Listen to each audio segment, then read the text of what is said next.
presentar a Isidro, que le decía recién, el día que lo llamé por teléfono la primera vez no sabía en lo que lo iba a meter. No sé si está arrepentido ahora. Ya. Pero bueno, fue tan cordial y todo me decía que sí, que aquí estamos. Así que bueno, Isidro, empezamos. Bueno, como xa vistes, acabamos de darvos uns agasallos un pouco do traballo que nos fixemos dende a Liga Santa Vallesa en diversas colaboracións. E bueno, espero que con ese agasallo nos valoredes a parte da intervención que vai a ter eu. Bueno, pois como decía aí abaixo, quero dar as gracias por invitarnos. Eu que decía, nos poñemos en valor a todos estes veciños santavalleses que emigraron desde principio, desde mediados do século XIX. Moitos deles militares, moitos funcionarios, clero, e a participación de expedicións que iban a cubrir as carencias de xente de cor que estaba traballando en esclavitud. A illa estaba nunha expansión azucareira e ao mesmo tempo nunha expansión de ferrocarril para cubrir esa demanda de azúcar. E a chegada destes emigrados, incluídos moitos santavalleses, fixeron un pouco a cadea para continuar con esas migracións. Os primeiros santavalleses iban chamando aos veciños, chamando aos fillos, chamando aos irmáns, que iban continuando con esa cadea e foron creando unhas sociedades. Os motivos polos que salían estes santavalleses era un pouco para sair da pobreza, desta pobreza dunha Santavalla con moitos veciños e moi poucas terras para traballar. Tamén a idea de parecerse a aquel indiano que chegaba co traxe blanco, que chegaba con cartos e con un coche impresionante, pois tamén nos facía sair. O evitar as quintas daquelas guerras de África, as guerras do Rif, as guerras das últimas colonias de ultramar. Estes veciños marchaban, pero, como decía Vicente, non marchaban os máis pobres, porque os máis pobres non podían nin siquiera marchar, sino marchaban os rapaces os máis cualificados, os máis preparados, os que máis valor tiñan e máis capacidade tiñan para marchar. E nesto, nunhas viaxes que, bueno, mediado do século XIX, pois era en torno a uns 40-45 días nun veleiro, que foronse reducindo hasta os 20 aproximadamente a finales de século, coa entrada dos vapores, e reducíndose todavía máis a principios do século XX coa chegada dos máis modernos vapores. E sempre co peligro desas viaxes que facían nos vapores, cos antecedentes dos afundimentos de barcos, pois como o Príncipe de Asturias en Brasil, o Valvanera na entrada da Bahía da Habana, ou de preto daqui, o de Santa Isabel, entre Sálvora e a Ribeira, que afundiron 213 emigrados galegos. E a chegada a Habana era unha chegada a unha sociedade que era metropolitana, multiétnica, moi distinta cultural e socialmente a que había en Galicia en aquel momento. Os emigrados tiñan cartos, se non tiñan unha conexión, unha persoa que os avalara ou unha sociedade que os avalara, tiñan a posibilidade de pasar polos campos de Triscornia, un campo de cuarentena, un campo de concentración, pois donde se movían as mafias, donde se buscaban homes para facer traballos, digamos, escuros, donde se buscaban mulleres para exercer a prostitución, etc. Os primeiros traballos que tiveron na Habana foron traballos bastante limitados, bastante pobres, deficientes pola propia capacidade dos traballadores. Moitos deles, sobre todo os santavalleses, dedicados ao comercio, e dormían no interior dos propios locales de traballo.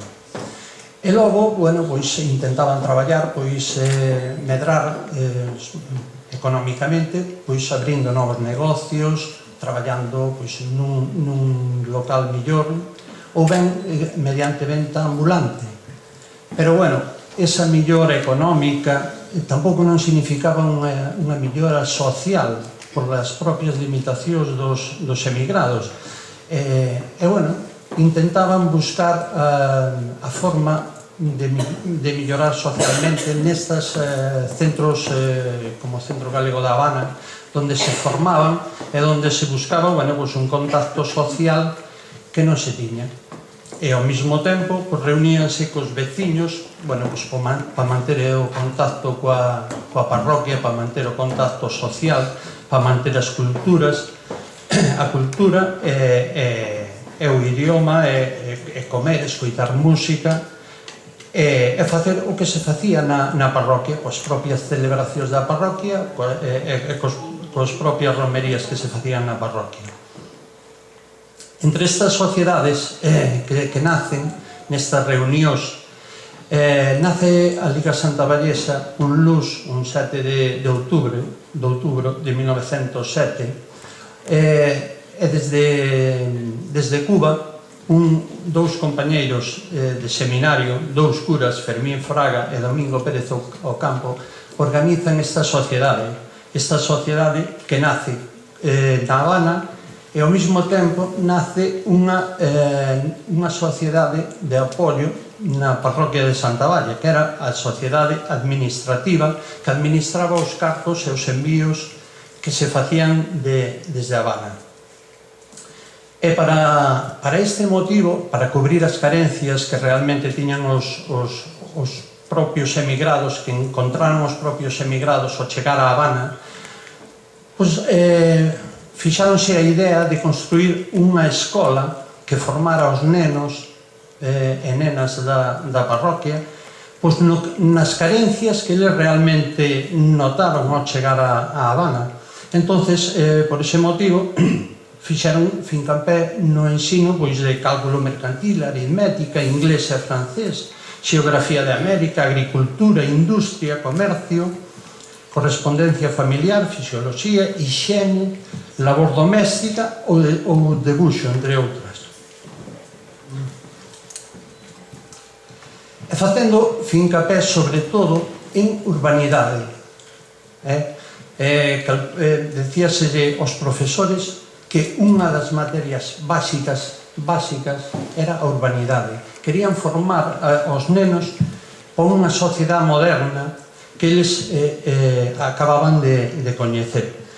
E tamén, seguindo os movimentos nacionalistas, galeguistas daquela época, ordenábaselle aos profesores a ensinanza da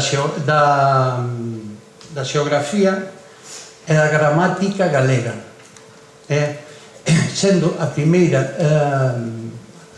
sociedade que establece a ensinanza da lingua galega a nivel mundial. Entonces, como decía o mestre Neira Vilas, vindo ao caso de que foi a primeira sociedade que estableceu o castelán, decía que amara a Liga Santavallesa incluso antes de coñecela.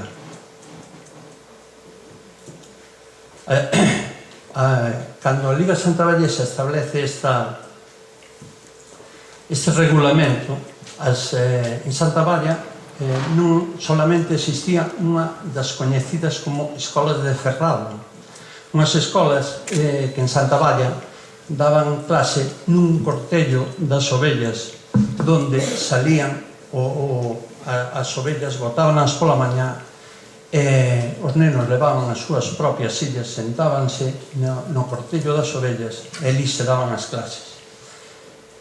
Para pasar posteriormente o repórtico da iglesia, donde unha ventá daba ao cementerio e a porta, si se abría, a auga chegaba hasta o fondo do local.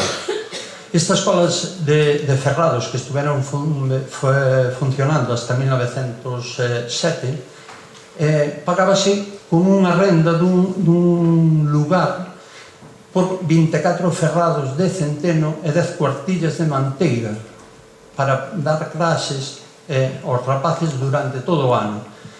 Por lo tanto, o profesor non debía ser moi cualificado. E como decía Fermín Fraga, un dos fundadores da Liga, los padres se veían en la obligación de confiar la educación a sus hijos, a unos hombres incompetentes que más que maestros podemos sin temor a equivocarnos darles el epíteto de asesinos de la enseñanza. Comprendo que esta no era su objeto, pero decidme, ¿puede dar a alguien lo que no tiene? No. Pues esos maestros a que hago referencia no podían inculcar en sus discípulos el germen divino de la instrucción, porque ellos carecían de él. Nestos medios, a Liga Santavallesa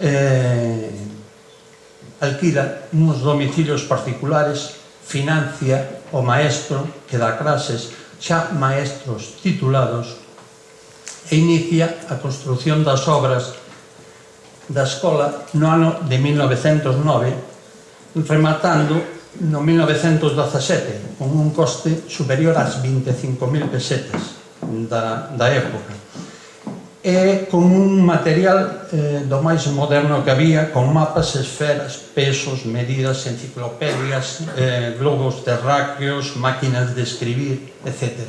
Con unos 250 alumnos que asistían no curso de 1918 e 19. Pero todos aqueles ideales da Liga Santavallesa de facer unha escola secundaria onde formar profesionalmente os nenos foronse diluindo pois coa caída dos precios do azúcar dos anos 20, de 1920, a caída brutal do azúcar de pasar dos 20 centavos aos prácticamente 3, e continuando con altibaixos hasta a depresión de 1929, coa posterior caída do azúcar xa en 1932 aos 0,71 centavos. En 1933 xa unhas leyes migratorias xa moito máis restrictivas pois cortaron prácticamente a chegada destes habaneiros, destes emigrados santavelleses a Habana.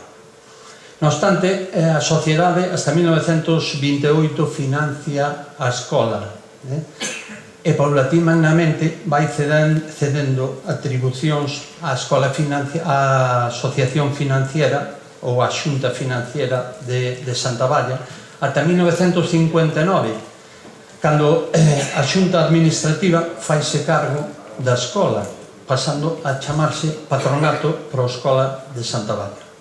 Na actualidade, a xunta directiva mantén o edificio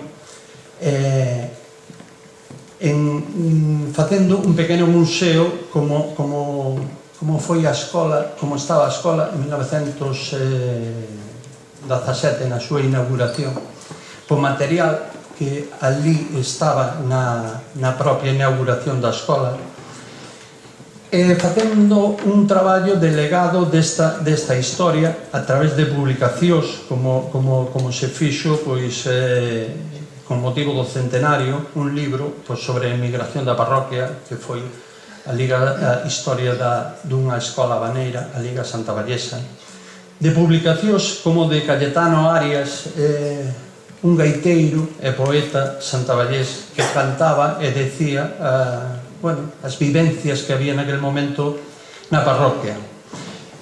charlas a cargo de ilustres personalidades do estudio e do ensino, como Vicente Peña, como Ramón Villares, Pilar Cajiao, Neira Vilas, González Lopo, Darío Villanueva ou Vázquez Vila, que por aquí o temos xunto con Vicente.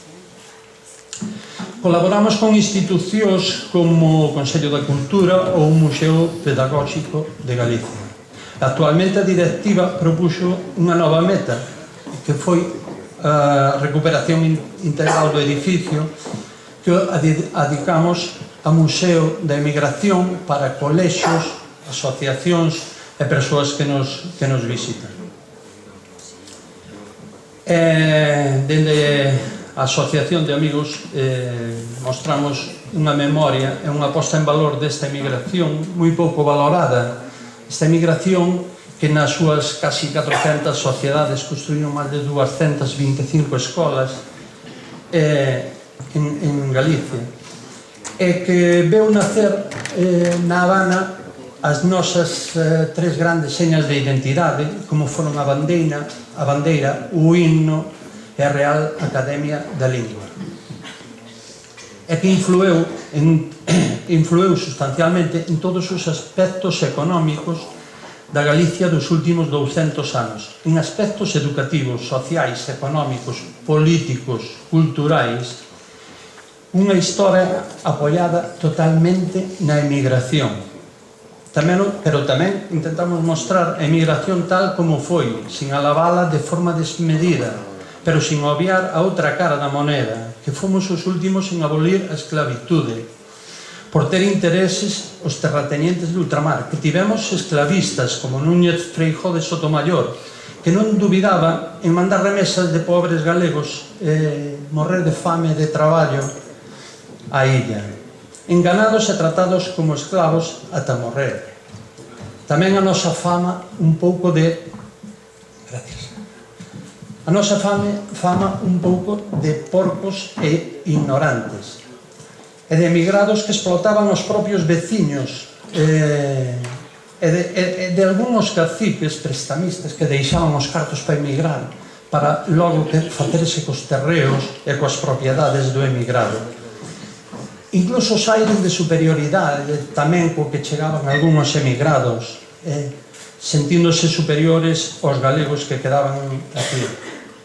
Há moitas galegas que exerceron a prostitución nunha sociedade que crecía económicamente a pasos axitantados.